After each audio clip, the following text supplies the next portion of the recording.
Buenas noches, disculpen mi ausencia de ayer, espero que hayan disfrutado el reprise del programa con Javier Ortiz, como la semana pasada disfrutaron del que hicimos con una especialista en salud emocional, que ella dice en este momento crucial al Ecuador lo afecta más de lo que se puedan imaginar.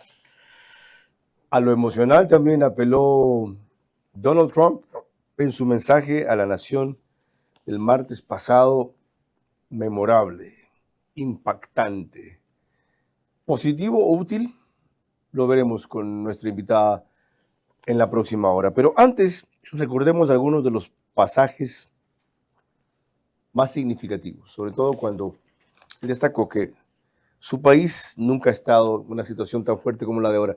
Debo de antemano disculparme por la porquería de traducción de esta versión.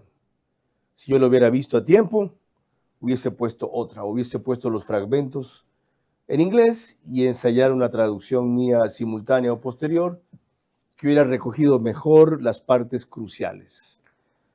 Pero así es cuando ciertos medios ponen a cualquier traductor sin sentido político ni celeridad mental a doblar. Vamos a lo dicho. Nuestro país nunca ha estado tan potente. En mis primeros 8 meses le puse un fin a 8 guerras, incluyendo Camboya. ¿No es curioso? Son enfermos. Camboya y Tailandia, Pakistán y la India, hubiera habido una guerra nuclear. 35 millones de personas dijeron que el primer ministro de Pakistán hubiera muerto si no por mi participación. Kosovo, Serbia, Israel, Irán, Egipto, Etiopía, Armenia y Azerbaiyán, el Congo y Ruanda, y por supuesto la guerra en Gaza, que continúa a un nivel muy disminuido.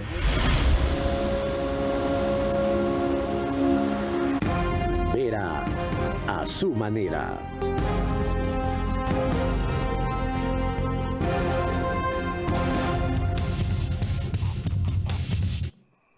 Como vieron, la traducción que estoy empleando es la de Fox News. La verdad es una selección del productor muy equivocado. Y falta de tiempo mío para revisar el tiempo, pero a mí me molestan estas cosas.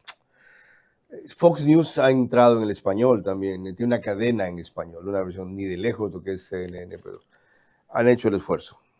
Vamos al otro segmento representativo y que realmente sí me contrarió más allá de una circunstancia coyuntural. Cuando Trump se refiere a Delcy Rodríguez, le dice la presidenta, dice the president of Venezuela, y la denomina our new friend and partner, nuestra nueva amiga y socia. Presidenta, pudo haberle dicho la gobernante de Venezuela, si quieren la líder del gobierno actual, la representante, la jefe de gobierno, presidenta. Y eso causó una serie de dudas e inquietudes en el tema que ya se pueden imaginar. Trabajamos estrechamente con Delcy Rodríguez, la nueva líder venezolana, para grandes avances para ambos países y también para traerle nueva esperanza a los que han sufrido tanto. Desde ese ataque hemos trabajado con el nuevo liderazgo y han ordenado que se cierre esa prisión tan terrible y ordenaron la liberación de muchos rehenes políticos y muchos más vendrán también.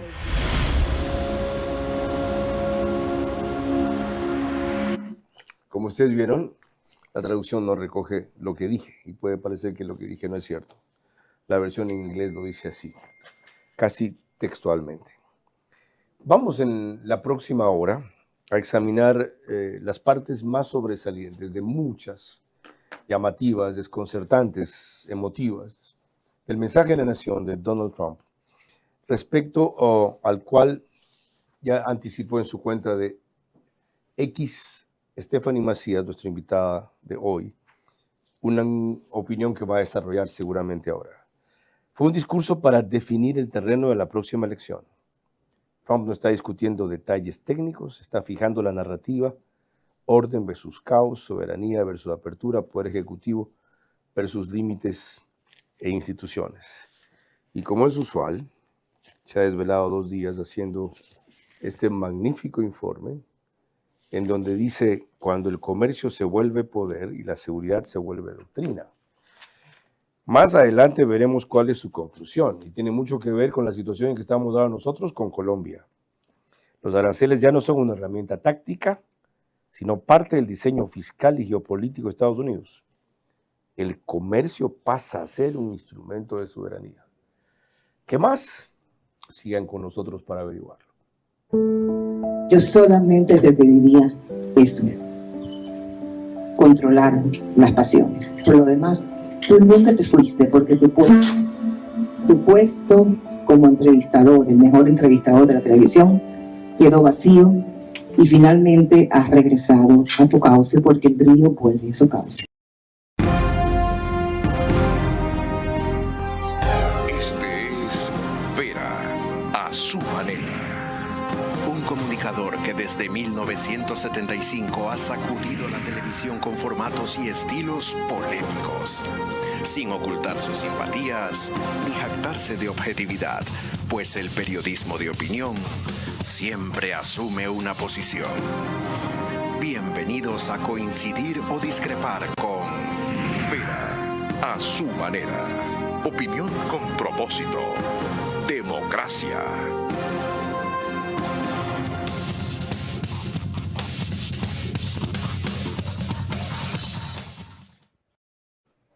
Bienvenidos, Stephanie Macías no necesita mayor presentación, es una invitada frecuente en este programa, sobre todo por uno de los temas que ella domina, que es el panorama político y electoral de los Estados Unidos.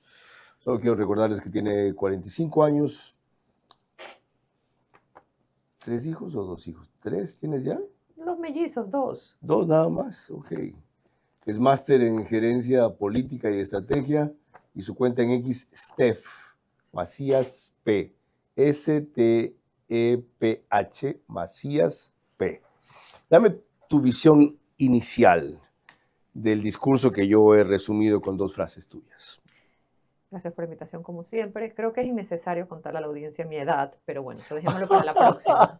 Dicho esto, volvamos al State of the Union. Paso como compensación, no parece. Se te agradece, pero... No, parece una señora de 38, 40, ya. Ya la fregaste donde dijiste señora, pero bueno, Ya, volvamos a la ok. situación. El State of the Union es interesante. Normalmente se espera un formato donde un líder estadista va a mostrar las cifras y los resultados de 13 meses de gobierno.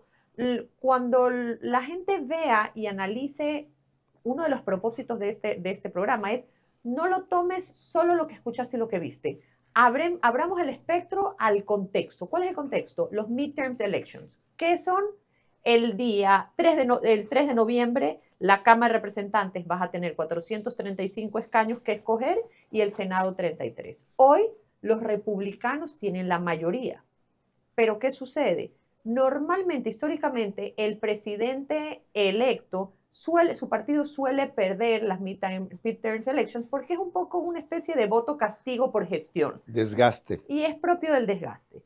Hoy, el presidente que vimos el día del State of the Union es un presidente candidato que está dispuesto normalmente el presidente intenta hacer campaña. Este va a ser campaña personal porque él no quiere perder la mayoría. Entonces, con este contexto, ahora analicemos presidente candidato, no presidente estadista mostrando las cifras.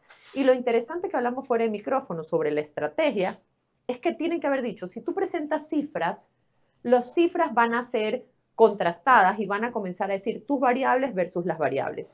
Cuando muestras historias, no solo que es políticamente incorrecto cuestionar la legitimidad de esas historias, es que muchas de las historias, dependiendo de tu perfil, dependiendo de la sensibilidad, hubo un portafolio de historias que cada uno se conectó con las Más diferentes aún si son de historias. patriotismo, de logros, de actos de heroísmo, heroicos, de avances. también de tragedias, la madre Ajá. que perdió a su hija producto de un migrante que la asesinó en el metro. Entonces, lo que vimos es, olvídate del State of the Union, piénsalo como un mensaje de campaña donde estás tratando no solo de empatizar y conectar, sino que estás tratando de reconfirmar. Hace 13 meses la ciudadanía votó por el candidato que le hablaba de orden, le hablaba de reforzar las fronteras y el tema de migración. Y esa narrativa del día de State of the Union ayuda a decirles, ¿te acuerdas que votaste por esto? Te voy a decir por qué esto está dando resultados. ¿Le estará dando resultados?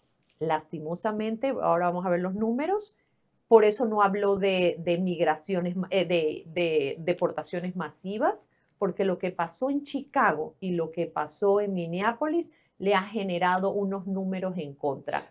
Es muy pronto decir si va a revertir esa tendencia solo con el mensaje de la nación, pero las encuestas flash que hacen, ¿qué señales te dan? Te voy a contar lo que dijo CNN, y te digo CNN porque normalmente CNN tiende a apoyar a los demócratas. No, todos los días es anti-Trump más que eso, es absolutamente biased, es cargada. Entonces, ¿qué dice? La verdad es increíble cómo los periodistas se han salido de su rol, llevan a un panel de 5 a 1 o 2 republicanos, 3 demócratas, y además, como si no fuera suficiente, la conductora debate con el invitado, no le pregunta, se toma el tiempo para hacer antecedentes y argumentos, no se deja interrumpir, es muy hábil. No sé cuál de las dos es. Es antes de Laura Coates. Laura Coates es a las 11, a las 10 Ya, es de una firmeza, es afroamericana, desde luego es brillante, pero bueno, CNN dice que el 61% de los americanos apoya las deportaciones, pero no las tácticas. ¿Qué dice CNN? El 44% antes de que comience el State of the Union decía que la economía y las prioridades de Estados Unidos no estaban encaminadas. A ese mismo que dijo 44%, a esos mismos encuestados, después del State of the Union, les preguntaron, ¿qué piensas del State of the Union? Y esos mismos, de 44 pasó a 54 en cuanto a, siento que ese mensaje sí está recalibrando lo que son economía y prioridades. Qué interesante, porque la señal parecería ser, ¿sabes qué? Si te moderas un poquito, si te contienes un poquito, si te modulas un poquito, si te regulas un poquito, lo que tú dices, el contenido, el propósito que fue por el cual votaron, se puede entender y aceptar mejor. ¿Hizo eso Trump? ¿Será capaz de hacerlo después? Porque él es un actor, entre otras cosas. Dentro de esta misma encuesta, el 64% dio una validación positiva al State of the Union y 38% le dijo muy positivo. 64% del universo que antes ya habían medido. Del 64% del 100% de los encuestados dijeron que estuvo bien el State of the Union, positivo. 64 positivo, pero no de Trump, de la información presentada. Okay. Aquí viene lo interesante de los independientes, porque tienes el voto duro republicano nacional que se calcula en 30-35%, tienes los demócratas y tienes los independientes. Quien le da la victoria a Trump y le da esa duda, el beneficio de la duda para ganar, son los independientes.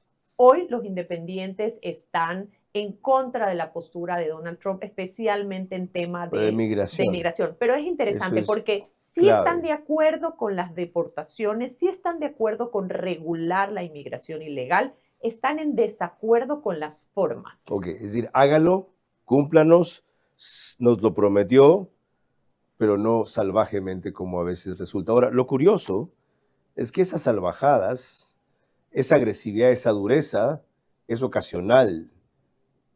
Es excepcional, no una sola vez. Y eso es lo que se sobredimensiona. Sí, usted mató a 2 personas en Minnesota. Esas 2 personas que eliminaron las fuerzas del orden, la Guardia Nacional, fueron porque negaron y fueron contra una orden de la policía allá. Y en Estados Unidos, cuando se hace eso, si te resistes, no importa qué hagas, te disparan. Un carro se lo lanzó encima asustada una de ellas, y en otro caso un individuo que cargaba un arma pero no la había usado y fue sometido salvajemente en el suelo. Hasta eso se puede entender por la adrenalina, la presión, lo que ustedes quieran, no justificar, entender.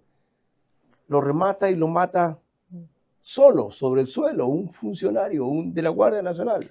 ¿Ya? Pero, ok, son 2 casos graves que merecen castigo, típicos de estas fuerzas que no están acostumbradas a esa clase de retos. Repito, por tercera vez, como explicación, no como justificación. Y lo digo porque en el Ecuador también han habido excesos de las Fuerzas Armadas y de la policía en lo que estamos combatiendo ahora. ¿Y qué creen? Que con un ramo de flores entran a una casa otro día, hablaba con Pocho Harf, allanamientos no violentos. Pocho Harf, allanamientos no violentos. Bueno, discutimos cómo es posible un allanamiento no violento. Porque no puede ser, es humillante. Carlos, pero también es cierto que las tácticas en lo que es el ICE en Estados Unidos ya estaban pasando. Se han sobrepasado. De hecho, la Corte Suprema Sí. limitó especialmente en Chicago porque querían hacer estas redadas en parques, escuelas e iglesias. Y la Corte Suprema les dijo, esto no va. Entonces, ¿qué es lo que ha sucedido? No solo que este tema ha generado una polarización, este exceso de fuerza ha generado que los que en un principio, recordemos que hace 13 meses la mayoría de americanos estuvo de acuerdo con la opción presentada por Trump. Ahora mi de pregunta es si se modera la línea radical para combatir la migración ilegal. ¿Puede mejorar su aceptación? La pregunta es si los independientes que fueron los que le dieron el voto Ajá. volverán a confiar en él o volverá a generar la duda razonable, porque cuando ¿De dicen, qué depende? ¿De la forma en que lo haga? ¿De la reiteración con que lo haga? yo creo que ¿De con alguna confesión secreta? No, ¿Me yo- equivoqué, no, yo- verdad? yo creo ¿Se me que pasó la mano? Pero es que yo creo que ya ese como teflón donde a pesar de las formas Trump no seguía siendo afectado. Se acabó. Entonces hoy no solo creo que hice son sus formas en general, creo que va a tener que mostrar números duros de que esto está sucediendo y que se está mejorando la economía del país. Hablamos fuera de micrófono que también es cierto que el Mundial de Fútbol lo va a ayudar porque vas a tener una inyección en las economías locales de los diferentes estados, vas a tener una plataforma no solo digital, sino en medios para tener a Trump con su mensaje. Entonces sí lo va a ayudar. Ya que entraste en eso, bueno, él no va a cancelar México, Sheinbaum tampoco va a cancelar México. Si hay alguna advertencia de seguridad ahora oportuna, porque para entonces la habrá. Se debe cancelar México como sede. ¿No es una locura hacer un mundial en un país que le ha dicho que está controlado por carteles? Hoy es un riesgo definitivamente. Creo que ya dejarán en la decisión de cada individuo si ir o no ir a estas No puede ciudades. ser peor para él que sigan haciendo el Pero es mundial que allá para y los él- carteles decían volar un Pero estadio. él no puede hablar como representante de Estados Unidos con México. Lo que te quiero decir es, para él salvaguardará la seguridad de sus estadios en Estados Unidos y tratará de darle a los turistas la mejor experiencia deportiva posible. Lo que pasa en México ya será cuestión de México. Casi me desvío, porque conversar con Stephanie es fascinante y me lleva a otros temas. Me acordaba de cuando Colombia canceló su mundial, si no me equivoco fue el del 86 y lo hizo Belisario Betancur. La cosa con las FARC estaba terrible, a mí me sorprendió y me indignó por lo que se partió Colombia. ¿Saben qué? Tenía razón. Otro trámite del discurso de Trump, cuando habla de que el primer deber de los Estados Unidos es mantener segura a su población y fuerte a su país. El primer deber del gobierno estadounidense es proteger a los ciudadanos estadounidenses, no a las personas indocumentadas. Es por eso que también les pido que pongan un final a las ciudades santuario que protegen a los delincuentes e imponen graves sanciones por funcionarios públicos que bloquean los esfuerzos contra inmigrantes indocumentados, incluidos asesinos. Ellos bloquean la expulsión de estas personas para sacarlos de nuestro país y deberían estar avergonzados.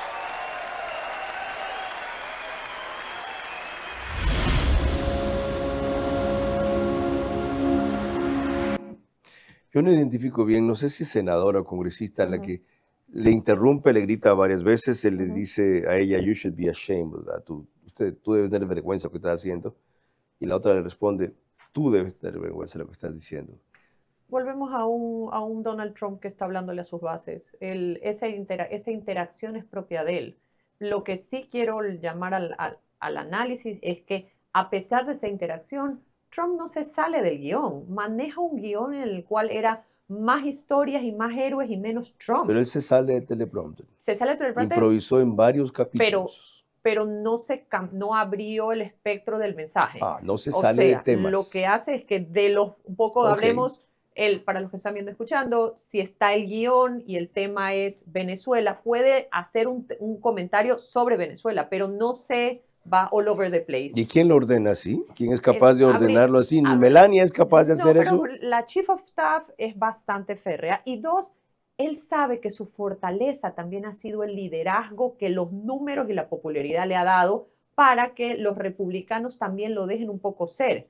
Pero en el momento en el cual hoy está poniendo en riesgo la mayoría, tanto en la Cámara como en el Senado, él sabe que tiene que volver a alinearse para no perder. Y si es que pierden, la mayoría no puede ser por mucho. Analiza un ratito el fragmento que vimos. Sí. Él está apelando a la vocación de los norteamericanos de ser potencia hegemónica, potencia mundial, líderes como quieran llamarles de ellos. ¿Funciona eso?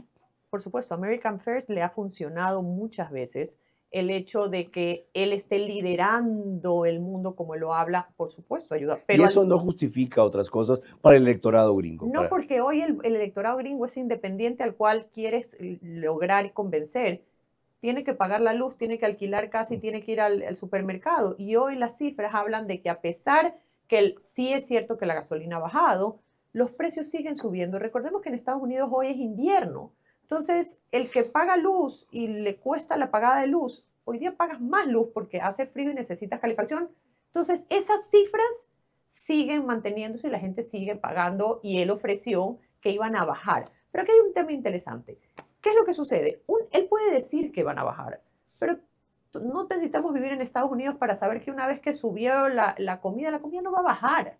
Lo que tienes que ver es cómo generas no solo mayor empleo, sino mayores incentivos para que la gente o gane más o tenga mayores recursos, pero las cosas no van a bajar. Ya veremos la incidencia de esto cuando prosigamos. Al volver, otro aspecto que me pareció muy significativo cuando le agradece a Marco Rubio por algunos logros de su política internacional y luego cuando critica la política de Estados Unidos en relaciones exteriores de jugar al empate, nunca jugar a ganar.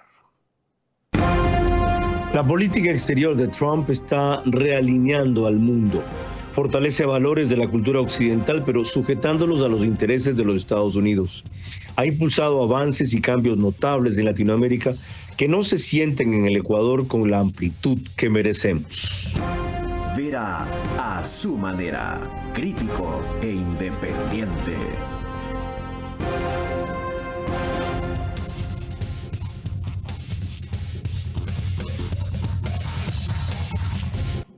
Estamos analizando con Stephanie Macías el mensaje a la nación de Trump del martes pasado.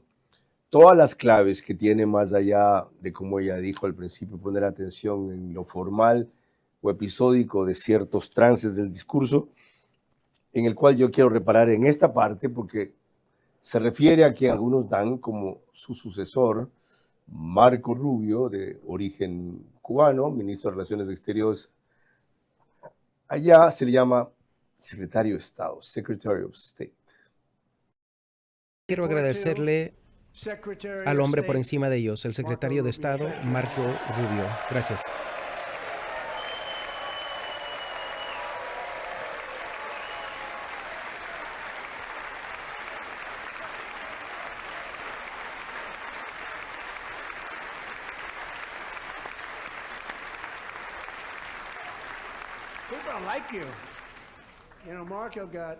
Le cae bien a la gente. Saben que Marco obtuvo el 100% de votos. Creo que el siguiente obtuvo nada más un 54%. Algunos de los demócratas ahora dicen, no puedo creer que lo aprobamos a ese. Y él dijo que es un honor que opinen así. ¿Cierto, Marco? Lo has hecho muy bien. Un gran secretario de Estado. Creo que pasará a ser la historia como el mejor de todos.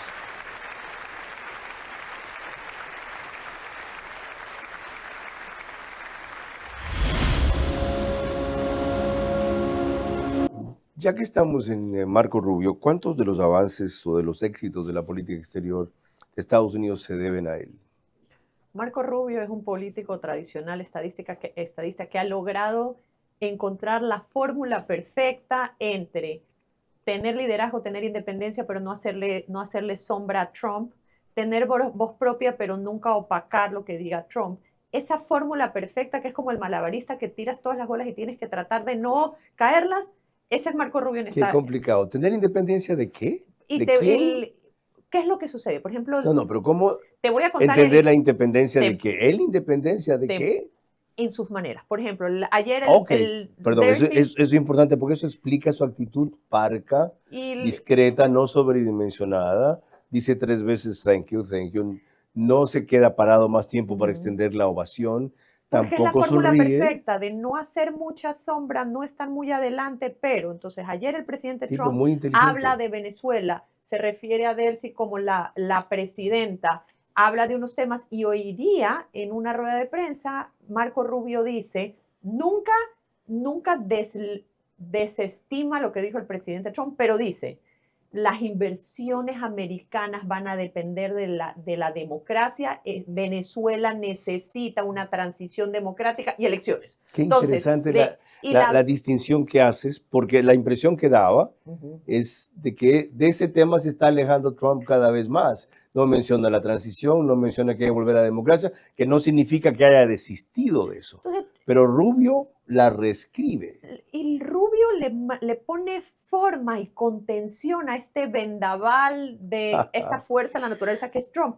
Rubio es el que le da formas y le da contexto. La vez pasada, en una de las declaraciones, antes de que se reuniera con María Corina, dijo, bueno, pero María Corina no tiene apoyo, no sé qué. Y al día siguiente, él decía, un representante del Departamento de Estado que no quiso sacar su nombre dijo que respetan las declaraciones del presidente, pero no tienen información que corrobore que María Corina no es apoyada por... Cierto. Entonces, él mantiene las formas, esa es la ecuación perfecta entre no voy a desestimar lo que dices, pero lo voy a poner en contexto. ¿Cuánto más durará en ese estado?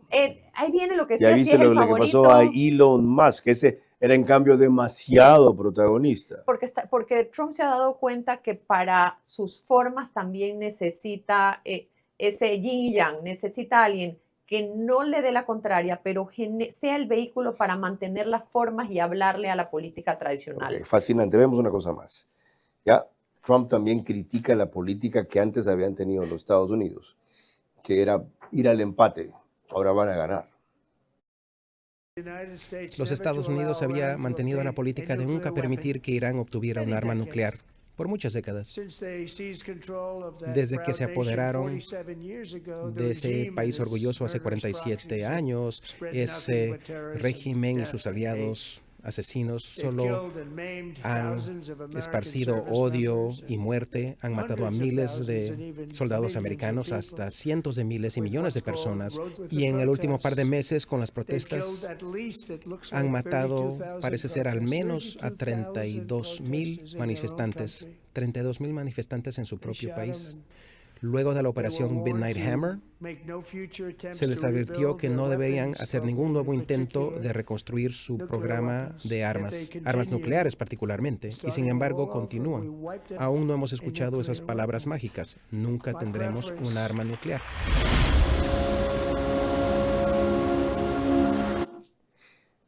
Esa fue una de las mayores ovaciones.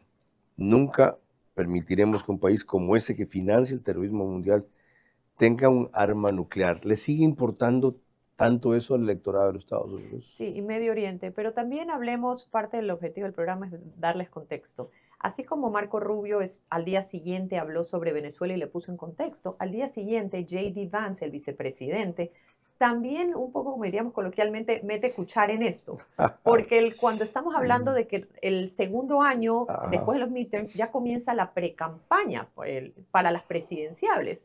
Entonces, J.D. Vance también tiene que tener una representación. ¿Y me decías tú que le encargó el tema a Irán, al vicepresidente? Él hace una declaración, no dicen a mí me han appointed, pero hace una declaración diciendo que Irán tiene que tomar en serio a Estados Unidos, que Teherán está preparado, Teherán ya tiene las herramientas para tener ¿cómo se dice? Un misil que llegue a Estados Unidos, y que Estados Unidos está preparado y que y J.D. Vance dice, esperemos que por la vía diplomática logremos resolver, pero tomen en serio lo que está diciendo Estados Unidos. Entonces, en esa dinámica estás viendo a un Marco Rubio en la parte de política exterior, hablando de Latinoamérica, Unión Europea, y ya J.D. Vance diciendo, bueno, yo también tengo que generar mi plataforma. Ahora, la pregunta vital ahí es, si no cede la vía diplomática, o no sirve para Irán, ¿tú crees que, otra vez, pensando en que todo lo que haces, según tu análisis, apunta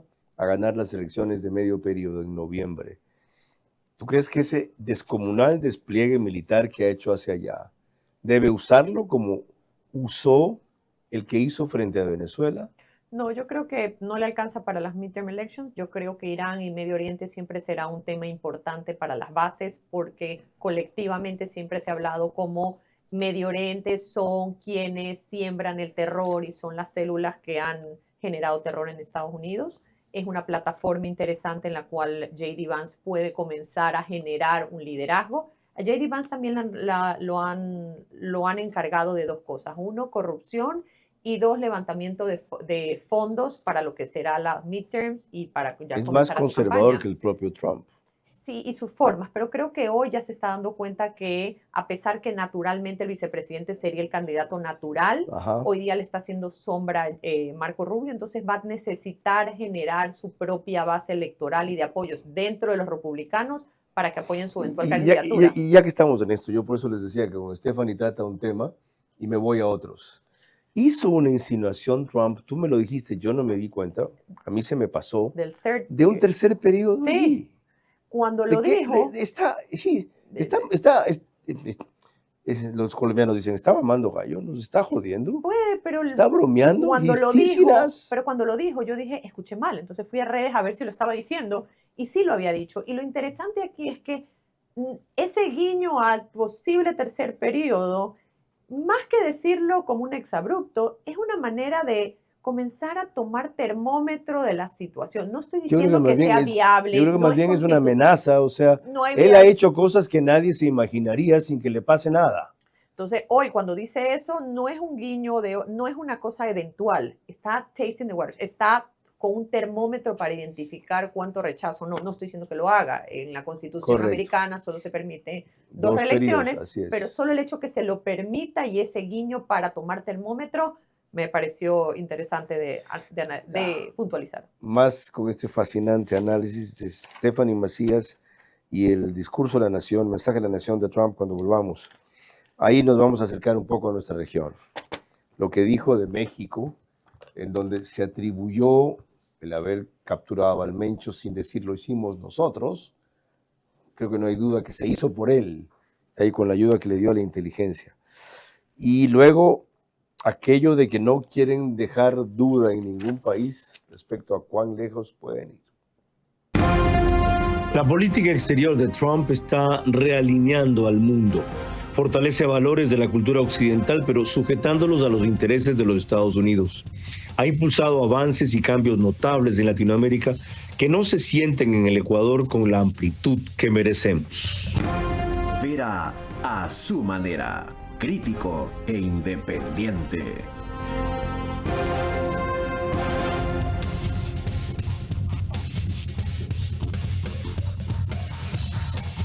Con Stephanie Macías, experta en manejo de crisis y consultoría política, estamos tratando el mensaje a la nación de Donald Trump, que tiene una cantidad de implicaciones para el mundo. Ya entraremos en esta segunda media hora en la que tiene para nosotros. Para eso empecemos repasando este otro fragmento. Y ningún país debería tener en duda el compromiso de Estados Unidos. Tenemos las fuerzas militares más poderosas del mundo y yo las reconstruí en mi primer mandato. Continuaremos haciéndolo. También se aprobó un presupuesto de $1 trillón. No tenemos alternativa. Debemos ser fuertes porque ojalá que será rara vez que tengamos que usar este poder que hemos armado juntos. Gracias a los republicanos en el Congreso que invierten esta cifra récord de dólares. No hay otra alternativa para las Fuerzas Armadas de Estados Unidos.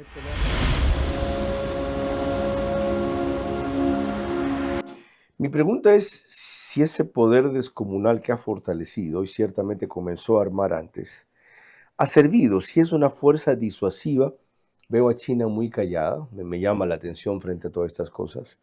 A Rusia no decidida a acabar con Ucrania, que podría si quiere, pero a un alto costo. Y ya vemos los efectos en el resto para ir a nuestra región de Latinoamérica. Estados Unidos siempre ha sido una potencia mundial. Hoy le estamos viendo que no es una potencia mundial, sino que la forma de liderazgo está de alguna manera presionando para alinearse de acuerdo a sus intereses. Con una tecnología impresionante.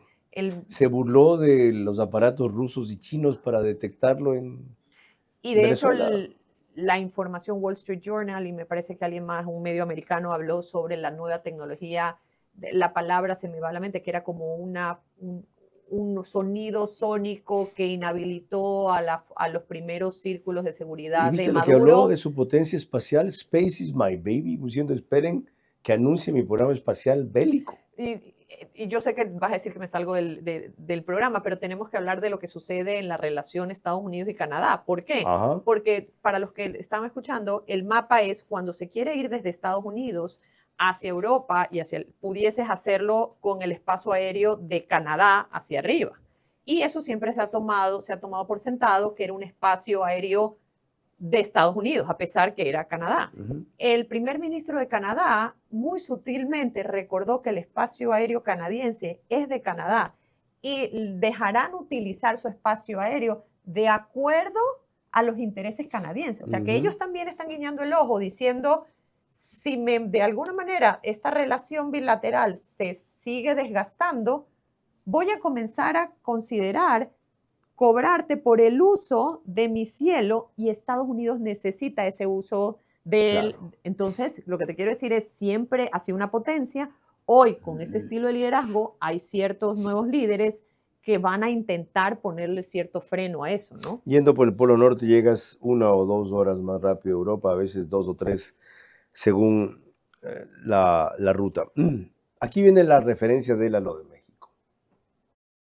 Grandes partes de México, partes muy grandes de México, han sido controladas por carteles de narcotráfico, asesinos. Es por eso que designé a estos carteles como organizaciones extranjeras terroristas y declaré al fentanilo ilícito como una arma de destrucción masiva. También hemos eliminado a uno de los líderes de carteles. En enero, guerreros élites estadounidenses llevaron a cabo uno de los logros más audaces de poder y competencia en la historia mundial. Nunca nadie había visto algo así. Hay líderes internacionales, no les diré quién, me llamaron y me dijeron, qué impresionante. No lo podían creer. Todos vieron lo que pasó. Esta es una fuerza de combatientes muy diferente a la que vimos hace años, que luchaban para empatar. Es una gran fuerza de combatientes. Y la fuerza espacial es mi bebé. Y las Fuerzas Armadas de América vencieron completamente a un enemigo con buenos combatientes para ponerle un fin al dictador ilícito Nicolás Maduro.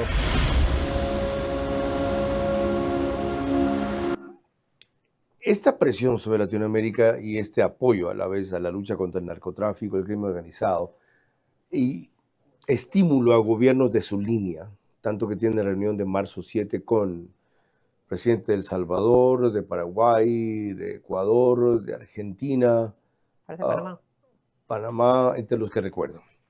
¿Le va a servir para realinear la región también y hasta llegar a formar un nuevo organismo internacional de estos países, así como en algún momento se formó el Mercosur?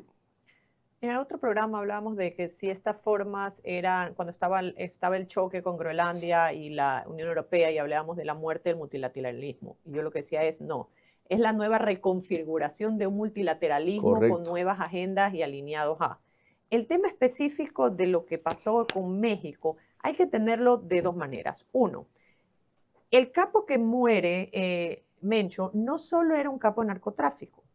Él había logrado alianzas estratégicas con Asia para lo que era el fentanilo. Normalmente los grupos de las mafias organizadas de México solo eran droga. Hoy era fentanilo y era uno de los mayores exportadores hacia Estados Unidos. Entonces, fentanilo, recordemos que el presidente Trump en su discurso dice, hemos reducido el 50% del fentanilo. Pero ahí hay un pero.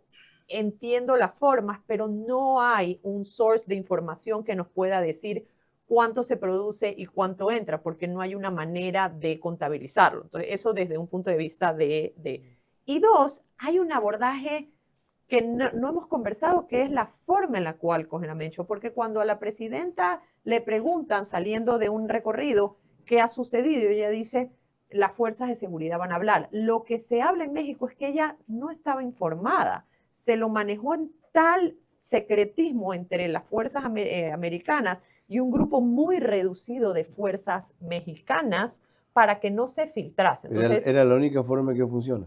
Entonces, eso, y hay que recordar que la frase famosa de AMLO era más abrazos y menos balazos. Esta mención que haces es muy interesante, porque eso puede afectar un concepto de soberanía, o sea, participar en una operación conjunta, consentida, planeada, pero sin conocimiento del jefe de Estado. O tal vez el jefe de Estado sabía que eventualmente iba a suceder, pero no se sabía cuándo. Esto lo que ha Da hecho lo también, mismo. eso también lo que ha hecho es generado un liderazgo del secretario de Seguridad de México, que es quien de alguna manera también lideró. Estados Unidos no puso boots on the ground, de acuerdo a la información que se tiene. Lo que se hizo fue llevar a gente a entrenarlos, entendiendo dónde estaban para hacer el abordaje y todo lo que fuese inteligencia. Pero volviendo al tema del multilateralismo, volvemos a ver un Estados Unidos claro en cuanto a cuál es mi agenda. Mi agenda es America ¿Esperas que le First. proponga en marzo 7 en Miami? ¿Esperas que le proponga formar un nuevo grupo de estos presidentes de la tendencia? Me parece que va a ser parecido a lo que fue post-Davos, que ese Board of Peace, que sea gobiernos en los cuales todos acuerden ciertos lineamientos específicos.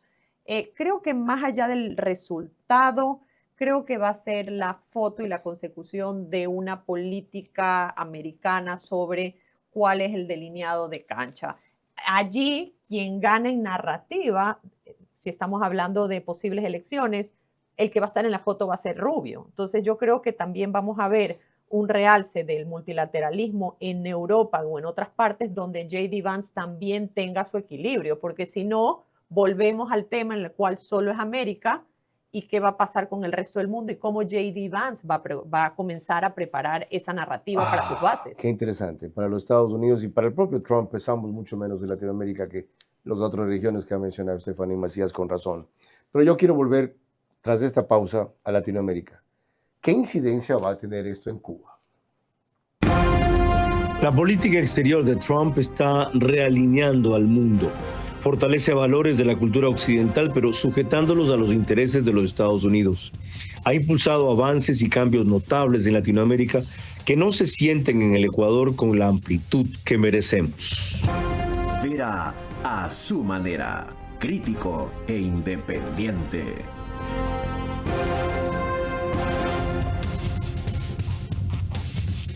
Tras ese mensaje, en las últimas horas, el gobierno cubano hundió una lancha de matrícula que se reputaba de estadounidense, según Univisión, en estas circunstancias. Véanla.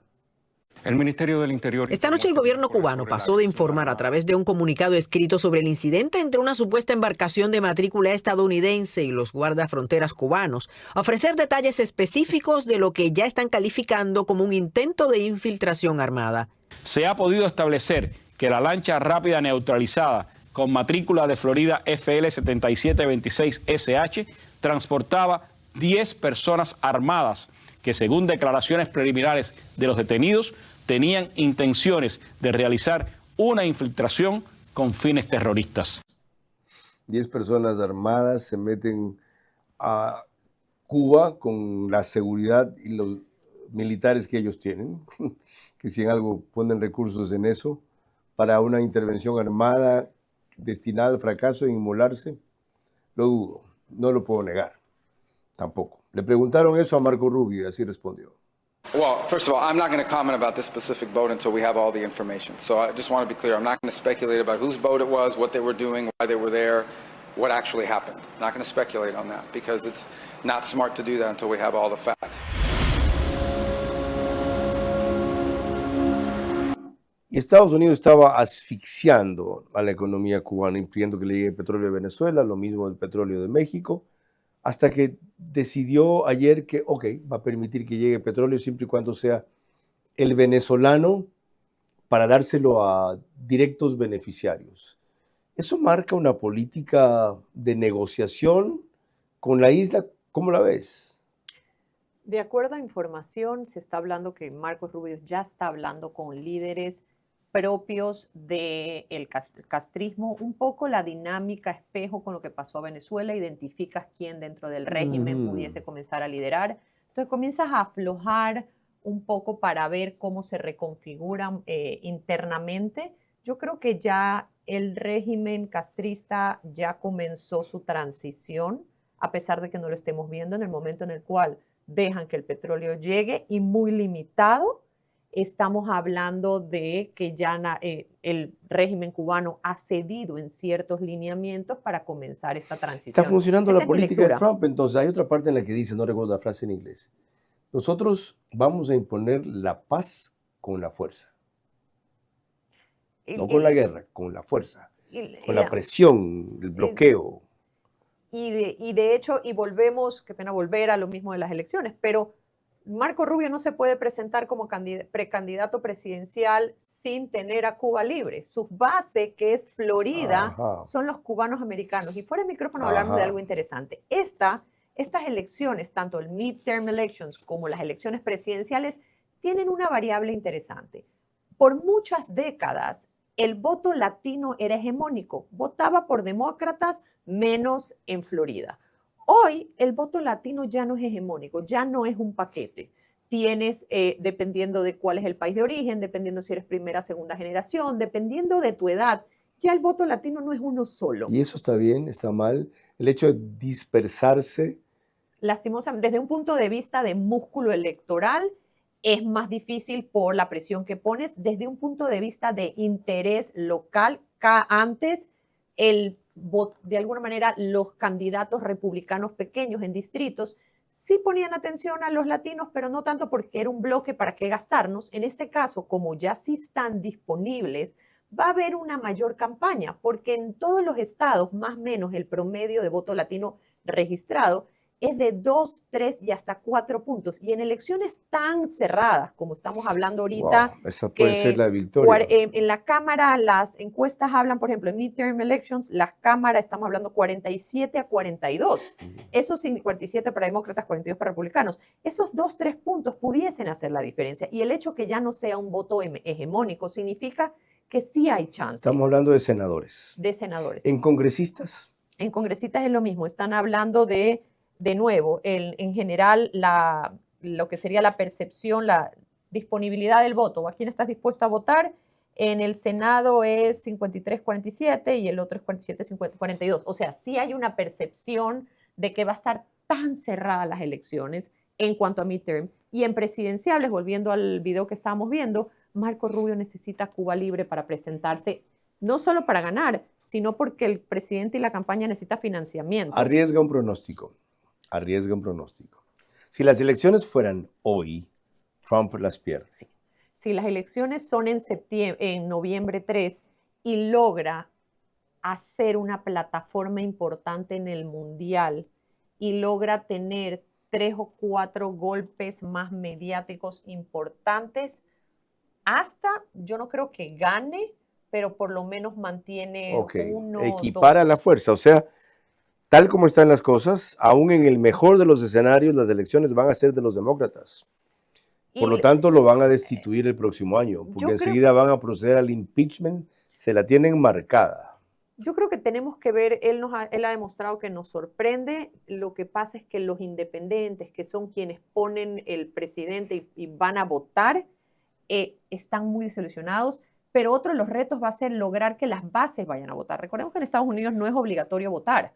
Entonces, si bien es cierto que tienes 35% de voto duro, no es como en Ecuador, que como es obligatorio, tú entras. Tienes que no solo convencerlos que sigan apoyándose, sino que vayan a votar. Van a impulsar el voto de los partidarios. De las bases. Sí, que sigue siendo grande. Por eso sigue siendo el tema de migración un tema, y la frontera y las drogas un tema importante. Por eso vimos que en el State of the Union era un poco más héroes y menos Trump, las historias de estos héroes y por qué justificaba lo que es el orden y la seguridad en frontera. Vamos a ver eso justamente cuando volvamos. Una última nota sobre lo que estuvo preñado el mensaje de momentos emotivos, homenajes, reconocimientos, desde héroes deportivos, como la que van a ver, hasta héroes de guerra, como un veterano de la guerra de Corea, que tenía ahora 100 años de edad. La política exterior de Trump está realineando al mundo. Fortalece valores de la cultura occidental, pero sujetándolos a los intereses de los Estados Unidos. Ha impulsado avances y cambios notables en Latinoamérica que no se sienten en el Ecuador con la amplitud que merecemos. Vera a su manera, crítico e independiente.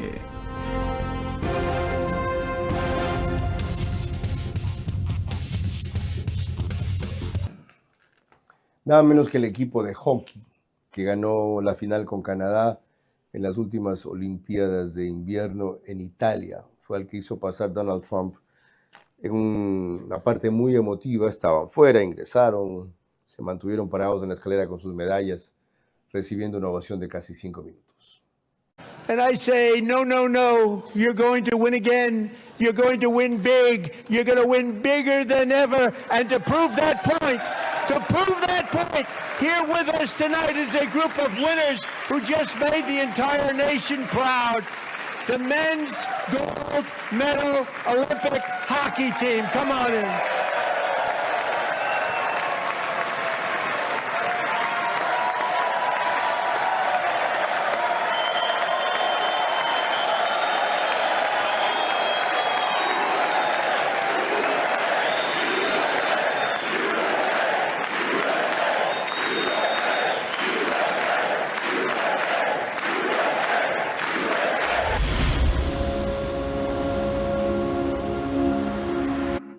Vean esa efusividad, vean cómo Donald Trump hace de animador de televisión realmente en ese trance del discurso para nosotros latinoamericanos, por lo menos para mí. Fue muy significativo el homenaje a Enrique Márquez, preso político que liberaron hace un mes, y más al piloto que iba frente al helicóptero Chinook que aterrizó donde estaban escondiendo a Maduro, y para poderlo hacer con éxito sobrellevó heridas que casi destrozaron su pierna y otras. Y él entró, un tipo muy joven, no sé la edad, calculo 35 años, con su andador y su medalla. Todo eso, apelar al patriotismo, al nacionalismo, a que miren, hemos ganado guerras más importantes que esta. ¿Funciona con el electorado tan desilusionado del bloque de independientes ahora? Humanizar, generar una narrativa más héroes menos Trump en ese escenario es para sus bases. Y hay que recordarle, porque nosotros tal vez en Ecuador no hacemos tanto hockey, son los archienemigos. Es como que en las Olimpiadas de verano el básquet, Estados Unidos versus...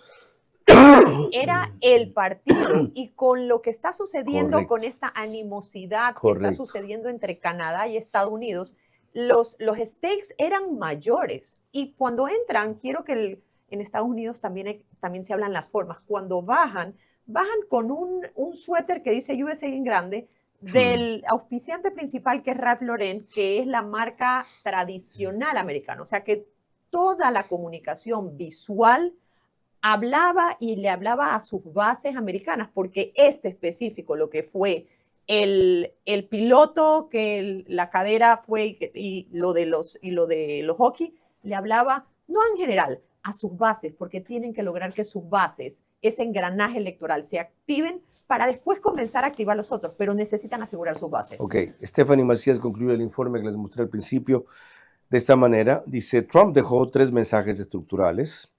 Primero, los aranceles ya no son una herramienta táctica, sino una parte del diseño fiscal y geopolítico de Estados Unidos. El comercio pasa a ser instrumento de soberanía. Segundo, la seguridad se convierte en marco total. Migración, carteles, Venezuela, Irán, todo entra en la misma lógica de control y primacía.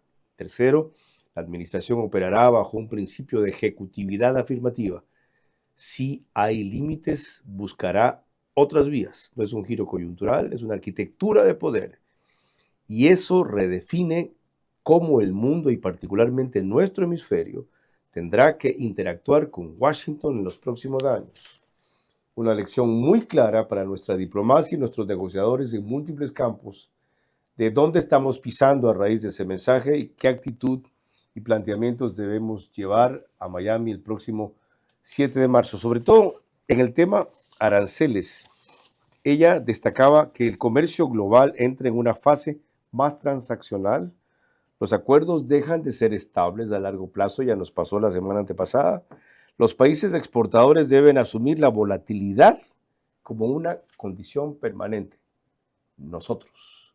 Gracias a Stephanie Macías por darnos las claves para hacer la interpretación más útil posible, no solo la que a todo el mundo deslumbra, del mensaje de Trump a la nación. Buenas noches. Vera a su manera.